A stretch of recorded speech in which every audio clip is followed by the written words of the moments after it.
जय महाराष्ट्र मंडळी. मी सध्या इथे गुप्त रोडला इथे आहे आणि काल जी घटना घडली होती, एक उत्तर म्हणजे बाहेरून आलेली जी लोक आहेत, परप्रांती लोक आहेत जे आहेत, महिला आहेत, फुलवाली आहे, तर ती माझ्याशी खूपच उद्धट आणि उर्मटपणे बोलत होती. कारण आम्ही फक्त मंडप आम्हाला 4 दिवस लावायचा होता आणि त्याच्यावरती त्या महिलेने थोडा उर्मटपणाने बोलणं चालू केलं होतं. आता आम्ही हीच परमिशन घेतलेली आहे आणि इथे आलेलो आहोत. तर आपले जे आयुक्त आहेत, जे राजेश सावंत साहेब आहेत, ते अतिक्रमणासाठी बाहेर गेलेले आहेत.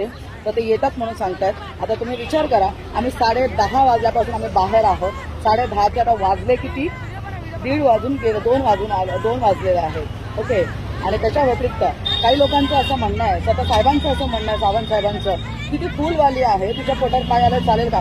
मला हा एक प्रश्न विचारायचा आहे की आज आपण जेव्हा भाड्याने घर घेतो तेव्हा 11 महिन्याने आपण घर बदलतो.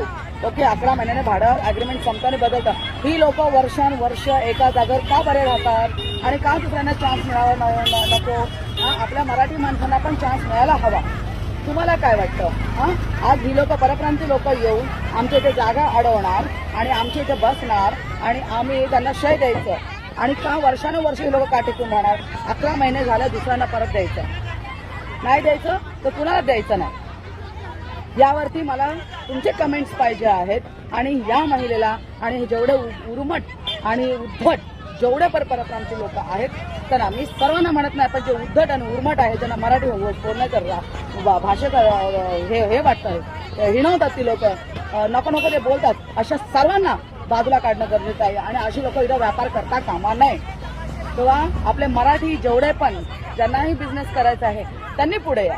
हवं तर मला कॉल करा, माझा नंबर मी तिकडे ॲड करते, मला कॉल करा. पण हे अशा उर्मट लोकांना आता बळी जाऊ नका.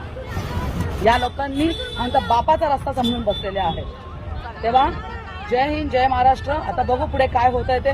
लवकरच तुम्हाला मी अपडेट देणार आहे. धन्यवाद.